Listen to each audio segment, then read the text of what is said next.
Hello and welcome to episode 4 in season 2 of the Don't Give a Ruck podcast. As always, I'm your host Nathan Parker, and today's special guest is the former Springboks coach Peter de Villiers. We discussed his time as South African coach before delving into that epic Lions tour of 2009 and whether this year's tour should even go ahead. Enjoy. Firstly, it's an absolute pleasure having you on the show, Peter. And of course, you're back involved in coaching in South Africa with the Eastern Province Elephants. What's it like to be back involved? I think that is the greatest, like you said, take two. That's the greatest take two in my life. I've been excluded from the game for obvious reasons that no one want to reveal to the world. But we look past those challenges and we're there now. And the reason why we're there, we try to find it, work towards it, and then achieve what we need to achieve with what's been given to us. So yeah, it's great to be part of the game, and it's not everybody in life who has the privilege to work, to do their passion as a job. And I'm one of the few privileged guys in the world, you know. And is it true you got your coaching badges in Wales? Yeah, that's a part of my life that I will never want anybody to erase. It was brilliant at that time. I went over there and with the images of the great Lions of then, Gareth Edwards and JPR Williams, Phil Bennett, all those guys in my mind, and I decided to go there because that is the way I love the game and that's the way I wanted to coach, and I wanted to know what the mindset were of those players that they added to their talent, you know. Of playing the game. And I went over there, and I can tell you that was the beginning of great things for me. I always wanted to be one of those guys who's using the game to show people that everybody can be part of it. And through Wales, I actually privileged to actually cut my teeth there. Yeah. Well, sticking with coaching, prior to becoming the Springboks coach, you coached the Springboks under-19s and under-21s. You must have worked with so many incredible players.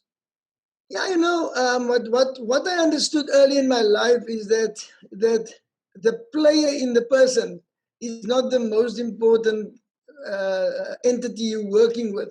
It's the person, you know, the feeling of how the heart, how the head, how the body works. That is more important. And if you can actually hit that soft spot in the head, then you can actually get the player in the person to perform to the best of his ability and make things work for himself.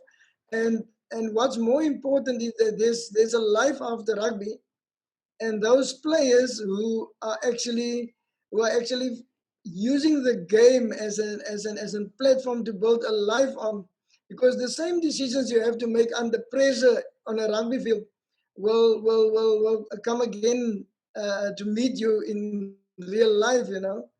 So yeah, to me it's more than only coaching a player for rugby, but being a mentor and trying to invest in his life, for life going forward. And many of those players that you would have coached at age grade level would have gone on to play in the 2007 World Cup victory in France. Do you remember where you watched that final against England? Yeah, those players that we have worked with at a younger age, we never looked at the talent that they had. We only look at what the potential of those players were. And it's so great for me to see that 80% of talent spotting that I did then came to pass, and they went on to become, some of them, world greats, you know. Yeah, I watched that final in France. To me, it was a bit of one-sided. I don't know where the blockage of the England players is against South Africa. And unless they find it, they will always be second best to them. They will win one test here and one test there, but they won't be 70% of 75% in control of themselves in the game. So what I think is wrong is that England doesn't lose against the Springboks that much. They because the Springboks is only their opponents. I think they lose more against the enemies that's in their heads.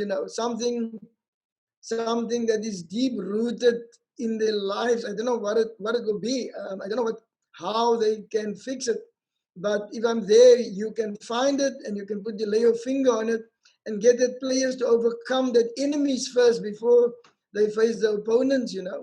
Because the opponents is also piggy banking, and I know what I said talking about. The opponents are also piggy banking on the enemies, which help them to win the games. So yeah, again, you can see it in a lot of games. South Africa against England, and then you watch England against Australia and New Zealand play, and you see a different England team with the same names on the jersey. So before they find that sweet spot, like the cricketers would say, there will always be a spot, and it can become a dark spot going forward. Well, you obviously, of course, took over the Jake White's position as South African coach in 2008. Was there a big pressure on you taking over the newly stated world champions? Well, pressure is something that you will the first pressure you encounter in life, even if you don't know about it then, but the first pressure you get is at birth. It's a hell of a pressure when you've been born, because after that greatness in joy, there's only one sure thing, and that is you're gonna die. So that is the only two securities that you do have in life. Whatever happened in between, will you make you a hero or zero? All depends on how you can handle the circumstances, and pressure is one of those circumstances. So for me to handle pressure is something that is part of living. I don't know where I would have been without pressure, but I've been groomed to handle pressure. I had a great teacher, we call it apartheid here in South Africa, who groomed me for those moments where you have to be calm and cool and collective under circumstances and still fight the fight that you need to fight to be successful, and not giving away a lot on your facial expressions. So yeah, I think I had a brilliant teacher. And when you look at your record as South African coach, you won 30 matches out of 48 tests. Would it be fair to say that that victory over New Zealand in Dunedin in your first year in charge is right up there as one of your greatest victories? That's one of the victories. I went and prepared every test for victory. But then again, you as a coach don't have any control over winning and losing. So yeah, every victory, the one that we played in Ireland, the one that we played in Twickenham, I mean, they all up there for me, because you're playing against another country. It's war at its best, only with rules and laws and somebody to actually dish out yellow cards if you're using sharp arsenal. So yeah, it was a great one, but it's not my pinnacle. My pinnacle was to try and prepare players for life. And if they find a way of overcoming a hurdle like England, a hurdle like Wales, some of them never played against the All Blacks, but they played against other teams, and the same emotions is in those games too. And if those games has prepared them for the same as what a New Zealand and the All Black win can prepare the other guys, I've actually achieved my goal with those players. So yeah, it's brilliant, it's good, it's one of those up there, but all of them that were up there, and I can say to you that there were a few that were at the losing end, that I regard as some of the games that were up there, and only the scoreboard that doesn't allow me to talk a lot about it. And everything seemed to be building nicely towards the 2009 British and Irish Lions tour of South Africa. What's your first memories of the British Lions? Well, the British and Irish Lions is that is rugby's pinnacle. If you want to see a pinnacle, that's a rugby's pinnacle. If you look at the South Africans and the Australians, New Zealanders, how they pray to be at their top at the stage when the lion's door is busy to unfold in their country. And there's such a lot of great rugby players who never had the opportunity to play against the British and Irish Lions team, you know. All the other countries outside those three that I mentioned, none of them has that opportunity to play against an upgrade team of Europe. And that on its own is something that nobody can actually delete out of your life, winning or losing, just to be there. It might sound a bit like Olympics here. A lot of people want to be there at the Olympics, and they don't care if they win a medal. We set our goal to go win a medal at that stage, and we were lucky enough to do what we planned. But it wasn't easy. It will never be easy, and it will always be a challenge. If you look at what Europe produced as sports people in all spheres and codes of sport, rugby is not far short from it. And I think rugby is the one thing that actually has that power to unite people more. Although soccer is a top sport there, rugby has that unifying power around people. They live it, they sleep it, they eat it, they criticize it, but there's not a lot of hooliganism in it, you know. Maybe on the field. Yeah, and it must have been quite special for you also, because I saw somewhere that the Lions visited your school in 1974. Yeah, I will never forget John Maloney and Mike Burton. Wow, to see Mike Burton go on to reach the heights in life, what he became. Almost 80% of those he can bank on the back of being a British Lions rugby player. You know, John Maloney was to me, in my mind, he inspired me so much that I, at that stage, I were against the selectors of the Lions team that he didn't play, but then we had the big name there, you know, Mr. Edwards himself. So, but in my mind, John Maloney will always be somebody in something that changed my life forever. And when we look back at the 2009 series, it's almost like the first and third tests almost end up in a blur in your mind because of the second test and the ferocity of the second test. What was it like watching that second test in the stands? As a coach of South Africa, I never had the privilege to watch one test. I was always there sitting and looking at where the weaknesses and the strengths of teams are and what they want to come up on the day, and trying to give positive feedback to the team, what they should look at. And so I never had the privilege to sit back and watch a game. And then I don't like replays, you know. So the memories that I do have is evergreen. That little moments that you as a person remember that make you feel good about the event is still in my mind. And I tend to stay away from being too critical about things in life. As I said to my team the other day, that's stop criticizing our practices. Stop looking for perfection, because you will not find it. Start enjoying making mistakes and rectify it at the later stage, you know. So that is exactly where we were. But then again, I said to you about the enemies and the opponents. I think in that test again, the enemy inside the Lions came to ruin them, their victory, and not the opponents that they play against, but the opponents were there and they capitalized on that high tackle and all those kind of things that happen off the ball. So lucky for me. And you know what's so great about it, that God gives you one moment in life, and if you're not there to take the moment, you will lose it forever. I had two of those great moments: the one where Ricky January scored the try in Dunedin, and the one where we kicked that goal through Mornay Steyn at Loftus Versfeld in the second test. So yeah, those two moments will nobody will take it. Robert, or was it deleted from my mind?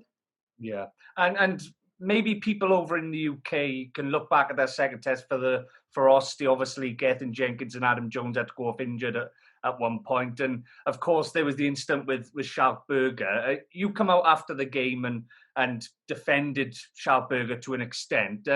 When you look back at those comments that you made, do you wish you went about things differently? No, not at all. That is the one thing about the players in Europe, especially the international players. They they like to do tops on after a game, and then they will find reasons, and they find the reason why the guy is dead, but it will never bring him to life. Um, if if they look at the mistakes that they made early in the game, they played very good, but early in the game, the mistakes that Pienaar has missed to convert into points, they would have get a big score against us, But they never capitalized on that platform that they had luck that they created in the first half for themselves. So the other things around the game that happened there, everybody highlighted it on the back of the scoreboard and not of what's real in the game, If you're looking at a thing like eye gouging, for instance, eye gouging, I will never condone a thing like that. But what I can tell you is that it was there forever. If you have done that, you won't be the first one. You won't be the last one. But those things don't stand between winning and losing. It's how you react to it that stand between winning and losing. And I think the reactions of those guys were a bit primary school, where they didn't move on from it to the next moment, but they actually stayed in that negative moment too long for them. And one thing about negativity in sport is that you take 1 second to move from positive to negative, but you take 3 days to move from negative to positive. And they only had 80 minutes. So they actually lost the game, and they allowed the opponents to go win the game on what they offered on that game, And it's crazy that it's still being talked about today. And 12 years on, Peter, of course, we hope that we've got the Lions tour going ahead this year. There's been talks of it being played out in Australia or maybe even in the UK. Firstly, should the tour go ahead? No, not in Australia, not in wherever, in South Africa, and only in South Africa. The reason why you bring it here is the bond that you people have with rugby against teams like South Africa, against South Africa in their own backyard. It's not going to be there. And that will take the purpose of touring, that will take the whole nature of the tour, and the character will never be the same. So it will be more like a raisin loaf without raisins, and I don't think people will buy into whatever bitter taste a winning will give to any teams in such circumstances. So if it can't be in South Africa, my opinion, it can't be. And I think you once said that you were in awe of the travelling Lions support back in 2009. Would it maybe be better to maybe wait or push it back until 2021, 2022, when we can have packed stadiums? That will be first prize. That will be first prize. But isn't this life that we're facing at this stage? Opportunity missed, opportunity gone. It's in business, it's in everywhere. Let's move on. Let's go to the next cycle. You understand? Write it down in history because of this and this and this. That didn't happen. We are trying to find ways of making the sun stand still so that the sun can fit into our schedule and not we fitting into where the sun is going, So if If they can find a way for next year, that will be first prize. But if not, opportunities missed. Mm. And as we know, the last time we saw South Africa on the rugby field was in the Rugby World Cup final of 2019. Have they got international scheduled prior to the Lions tour? Well, none of us is responsible for the fact that they didn't play rugby up to now by themselves. They made those decisions not to go play rugby. So we can't take on that kind of decisions that they made and feel sorry for people. There is opportunities for them to play rugby. There's no opportunities to play international rugby. That will put them on the back foot. But if I were at the helm of rugby in the boardroom, COVID will never influence my decisions.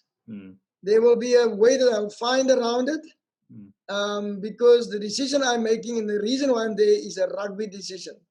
And what is rugby's biggest power is to unite people. So yeah, for me, that is the thing that rugby people should go sit down and leave the politics to the politicians and the medical staff to the medical people, and go make the rugby decisions and send that to them and say, this is how we're going to do it. Can we have your support? And dictate for once in your life for the reasons why you're there. The other decisions were all free sailing decisions. It was there for them to make because there was nothing in their way. There's now one obstacle. Now don't look for reasons to work around it. They are looking for reasons how to actually be in the favor of everybody around you. Get it out to your own government firstly. Let your government then talk to the other governments, South Africa and Europe, talk to each other. If they can find a way how it can happen, then they do it. If they can't find a way how it can happen, then they can't do it. I think that is to stop all the ifs and buts, because if it's going on the way it's going on now, it will impact the pocket of the guy who are making plans to be here. Even if he wanted to be there, he can't now because he's going to catch up on what he has lost during this thing. So make that decision now, clear cut, that everybody understand where they are, so that you make for once in the world, everybody, once in the world, a decision for the people and maybe not for yourselves. And we mentioned that the Rugby World Cup went inside of 2019 under Rassie Erasmus. Of course, you were the first ever black coach to coach South Africa, which you must be immensely proud about. What was it like for you seeing the first ever the black captain to lift the Rugby World Cup in a South African jersey? Maybe my outlook on life is a bit different to what most people are, I wasn't the first black coach. There's a hell of a lot of black coaches in South Africa. I was the next Springbok coach. Yeah. And Sia was the next Springbok captain. Yeah. So you only make history. You only make history if there was nothing like that before. And there was always rugby players. There were a hell of a lot of captains. There was such great coaches before me. There will also be a hell of a lot after me. But the one thing about the records is if records is always meant to be broken. Yeah. And if you can't break a record, then you have occupied a space that any corpse could have occupied because you were just there. And I hope that me being there and Sia being there has inspired so much for those people who are looking at themselves and at the way that they think that life doesn't want them there. You have to suck on the last. I hope that we being there has made people realize that if somebody like him can be there, then the playing fields are open for me to be there too. And we've spent the last half hour or so talking about your past in rugby union. Let's talk a bit about the future now. Of course, as we said, you've taken over Eastern Province Elephants. What's the future plans for you in coaching? my future plans, I would love to end my rugby career by coaching in the UK. Really? Yeah, I would love that. If that will be the pinnacle of my coaching career. The reason for that is the people there, they're so passionate about the game. They care more about the game. They invest such a lot about the game. And the players that moves on to the UK, they come back from the UK or go back from the UK as better people. Yeah. So yeah, it would be for me if I get a call tomorrow, the next day I'll be there. Oh, brilliant. Well, is it okay if we finish with a quick fire round, Peter? Yeah, let's go for it. Brilliant. So firstly, this is a really difficult question now. Who's the best player that you've coached? Ruan Pinar. Bloody hell, that was quick. Best player that you've come up against as a coach? Richie McCaw. Best friend in rugby? There's no such thing. Best match you've been involved in as a coach? The best match I think that I was involved is the one that we played in Ireland. -5 degrees. And yeah, you have to find ways of playing rugby. If you could pick any player from any era to be in your team, who would it be? Woody John McBride. Biggest troublemaker that you've coached? Yeah. There's such a lot of them in the Springboks side. Let me say Lawrence Delalio. And finally, if you weren't a rugby player, what would have been your dream job? Yeah, maybe a lawyer, because I love to send people to jail. That's a brilliant ending, that is, Peter. Thanks for your time. We got there in the end, and all the best with the Eastern Province Elephants, and maybe we'll see you soon in the UK. Yeah, thank you so much. And to all the people around you, they must appreciate the little things in life, because nothing big can go wrong. Is what we allow the little things to grow big, and then it seems big. So have a great year and everything of the best. And may the Lion Store still materialize.